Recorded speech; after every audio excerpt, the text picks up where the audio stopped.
how the protests are playing out. Let's cross over to our correspondent, Fadel Adileza. He's standing by for us in Tunis. Fadel, can you give us an overview of today's protests across the country? Sure, there were protests in about a dozen cities across the country. In the capital, Tunis, this happened in front of the parliament building, very close to it, despite police blockades around the parliament. In other cities outside of Tunis, we saw really the targeting of the Islamist party Ennahda's headquarters. They are, of course, the biggest party in parliament and has been the biggest supporter of the current government. Its headquarters were sacked in a few cities. Their party signs were ripped down. We also saw police using violence to break up crowds, at least in Tunis, using tear gas as well as pepper spray. There were some injuries, some arrests, injuries included among them. Some of them were journalists who were there to cover the event as well. In Sfax, we actually saw a video of a security vehicle which had been set on fire. So it was a very tense situation today.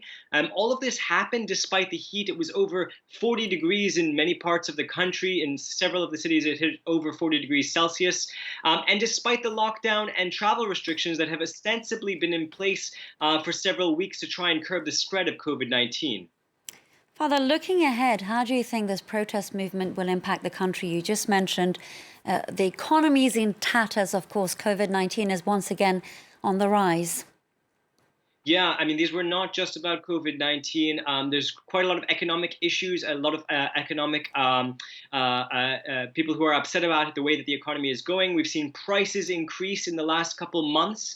Several key goods, key consumer goods have seen their prices rise.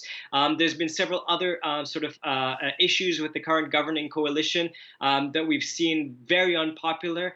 There's been no official response so far, which is strange, although the president has called for an emergency meeting to discuss what has gone on today. There has been incredible scrutiny on this government, especially because of their COVID-19 response. Tunisia has had one of the worst death rates in terms of its population in the recent weeks, and it has had these restrictive lockdowns that have really hurt people's ability to do business, people who's economically have been hurting because of the response to COVID-19, with very little support for them from the government.